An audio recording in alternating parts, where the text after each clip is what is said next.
Hi everybody. I'm Cherise. I'm Evan. And we're the co-founders of Carnival Masks. And we are going to be in Venice, Italy for Carnival from February 12th to the 16th. The 16th, yes.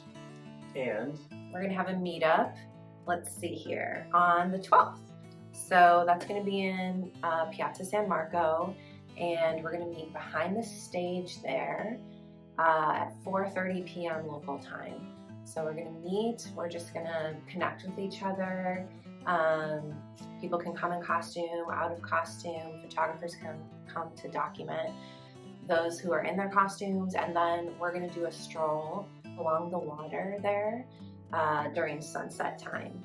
And then from there, we'll see what everyone's up for, basically. Yeah. Like if we want to grab a bite or grab drinks, or someone knows about another meetup or event that we all want to check out, we're just going to kind of play it by ear. But it's basically a meetup for us to just get to know each other and make some content. So yeah, super exciting. We already have like a bunch of interest in the group on Facebook, and someone in the group who suggested the location of meeting behind the stage, because everyone knows where that is. So I think it's a really good meetup point, and we're going to get to connect with all these people that we've gotten to know online, finally in person. And a lot of them in costume. So yeah, it'll be a good time. If you happen to be there during this time, definitely come say hello. Yeah, and there's no cost or anything like that. It's just a real friendly get together, and for us to kind of put IRL in real life. Yes, from URL to IRL, as I say. Yeah, and then I guess we just wanted to announce like some other things that we've been working on. Recently, we mentioned in the last video that we had a little bit of a pivot from the social media and marketplace development that we've been doing the last several months, second half of 2025, really. Yes.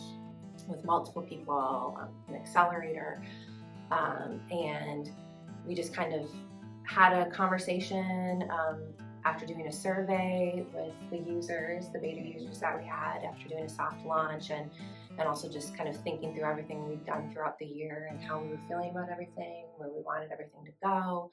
And so we've done this pivot that we mentioned in our last video towards things that feel much more organic to us at this point, and kind of the natural momentum of the group and where it's heading.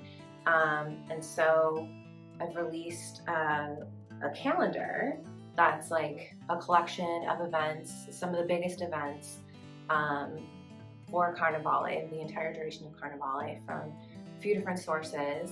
So you can access that, and then go to the host websites from there to learn more information or purchase tickets, what have you. And then there's also a trip planner. Now, all of this is on carnivalofmasks.com.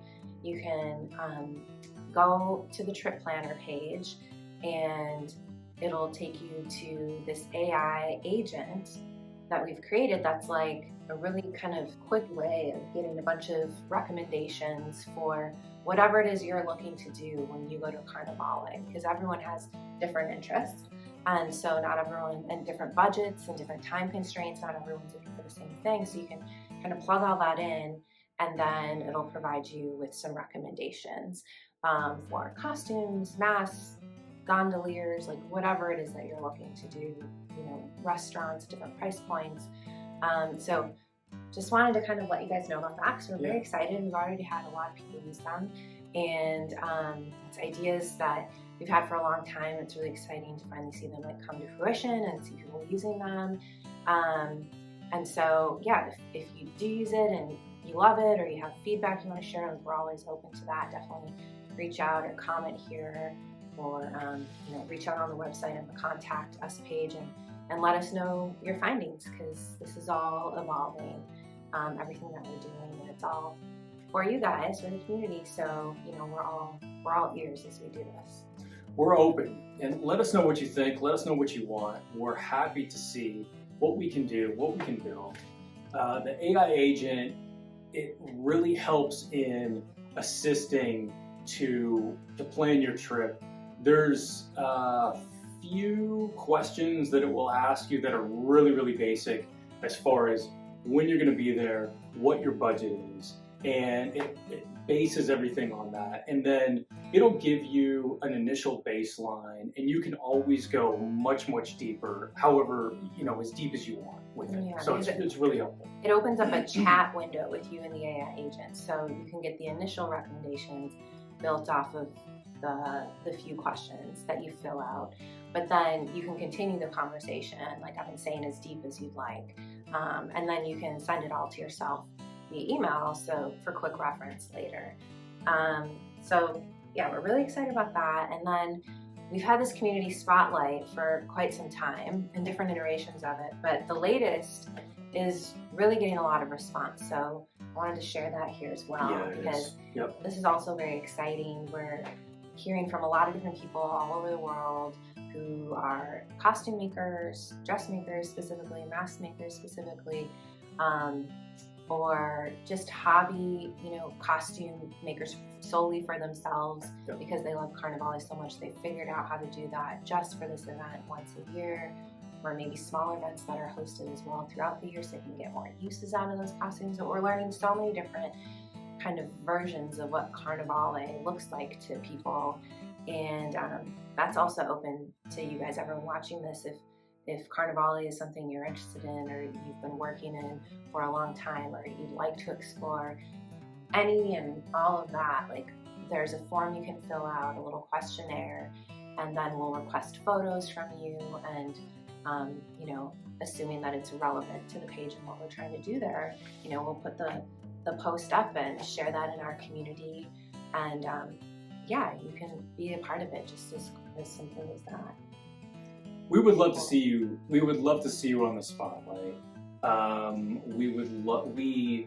The thing that we love about Carnival is we love seeing different people's take on it, their costumes, what they build, and the kind of that common thread that connects all of us.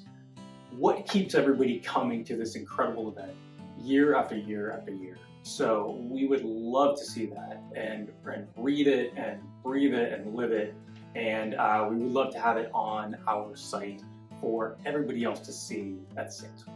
Yeah, we got a really neat one this week from someone who uses a wheelchair. Never thought of this before as non-wheelchair users ourselves, but Venice, according to Corinna, is actually very accessible for a wheelchair user because there are so many bridges.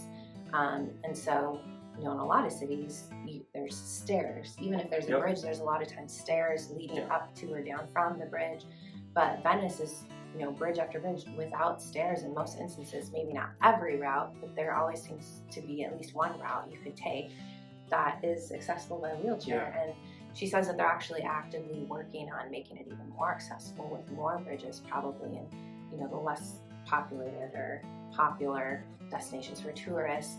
And so we thought that was really exciting. It's just like a unique perspective that not everyone would necessarily consider, and another positive thing about why Venice is so great and Carnival is such a great tourist experience, and for locals as well. But you may not think that necessarily coming from somewhere else, that this is something you could do if you were in a wheelchair. And we now know firsthand that it is actually very accessible. She's gone 4 years now, and she makes her own costumes as well. Her and her husband have beautiful photos. So they're really incredible. Definitely check out that. Check it out. Yeah. One of the things that really struck me with her spotlight is she said that one of the really cool things about Carnival is that instead of people looking at the wheelchair as the first thing that they see, they look at the mask and the costume as the first thing they see. So I thought that was really, really cool. And I also thought it was really cool of her to share this with us and put this all out there. Really, really awesome. The community was very moved and inspired by her story. So we'd love to see more of that from everyone's unique perspective, because we all have a different experience of Venice and Carnival, and different reasons why it appeals to us or connects to us on such a deep level. So that's why we're we're doing the community spotlight, and we're always looking for, like I said, not just, you know, the creators who we're super happy to talk to, but also the attendees who are just super passionate to come and document it on their cameras, hobbyists or professional photographers, or just witness the magic of it all and kind of get swept away, which is what we did our first year too, and that was amazing in itself, just kind of getting lost in it all. And feeling like you're like transported in time. So yeah, that's some of the stuff we've been working on since our last video. And we love to see the lines blurred between attendee and creator. And where does that transition start to take place on that spectrum? Yeah, because even for us, we were just attendees, like I said, and we bought, you know, masks. We weren't planning on that, but we saw some beautiful ones. And met the man who made them in his store, which is also cool. So many of these places are owned by, you know, the artisans themselves, and they're often running it themselves. And, you know, so the person who may be ringing you up, you know, could be someone who's been creating all of this, you know, everything that you see in the store could be made by them in their hands, or their small team, or their family that's been doing this for generations.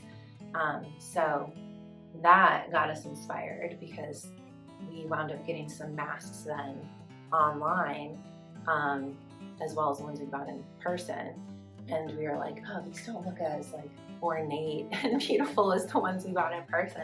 So we had like a mask painting party. Like, that's not something we ever thought we would do as writers and musicians. Like, but it was super fun. And now, you know, that's custom masks that we have. Which, like, who would have thought, you know? Yeah. So yeah, that line was blurred for us, and now seeing this community and being so involved with it for the last few years, like, I definitely find myself thinking, like, one day, am I gonna make my own headdress? I know. Am I gonna make my own, like, Yes. you know, elaborate costume head to toe? Like, who knows?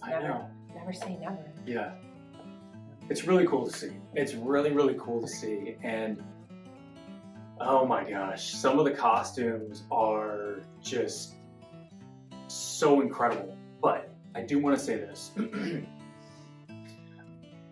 When you see the pictures of these incredible costumes and these incredible masks,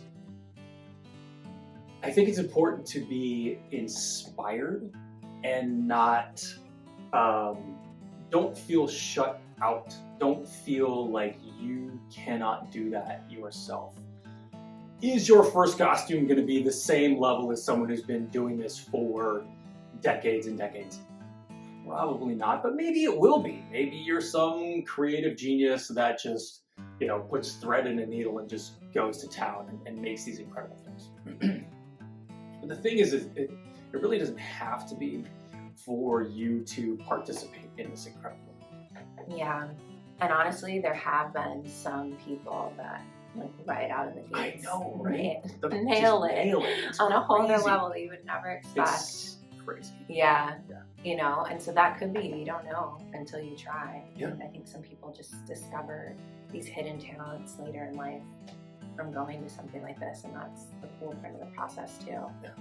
But yeah, even if it's not, that's okay too. It's just fun to be a part of it. So many people say, you know, just throwing on a mask adds so much to the experience, whether it's a, you know, $20 mask sold on the corner, or a $2,000 mask that's like super elaborate and took someone months to make. Yeah. You're still gonna have a good time. Yeah. And if you don't wear a mask at all, you know, you'll also still have a good time. Yeah. But it's pretty neat to see the range that people invest, you know, monetarily, time-wise, creatively, to kind of tailor their experience, and how that evolves over time as they go more and more too. Yeah. And get to know the community. So, yeah. And it all feeds back into itself, which is incredible. Yeah. It really is. So we'll see you in Venice for Carnivale next month. Be there. February? If you're not there, definitely check out our videos and live vicariously through us and everyone else that we're able to document when we're there, because we're going to be posting a ton. So, and check out our Facebook group. There's a ton of people in there. They're posting all the time. Charisse is doing an incredible job doing all these different things. Like, it's a really fantastic, vibrant, very active group. So check it out. It's just Carnival of Masks, Facebook, Carnival of Masks. We'll link it. We'll Okay. link it down below Cool. with all the other stuff. But yeah, thank you guys for watching. Thank Please you. like, comment, subscribe. That helps with everything. It really does. And yeah, we'll see you next time. Ciao. Ciao, Bella. Ciao. Buongiorno, it's lovely to see you. Ciao bella, sunlight glistens in your hair. Come join me on the open gondola.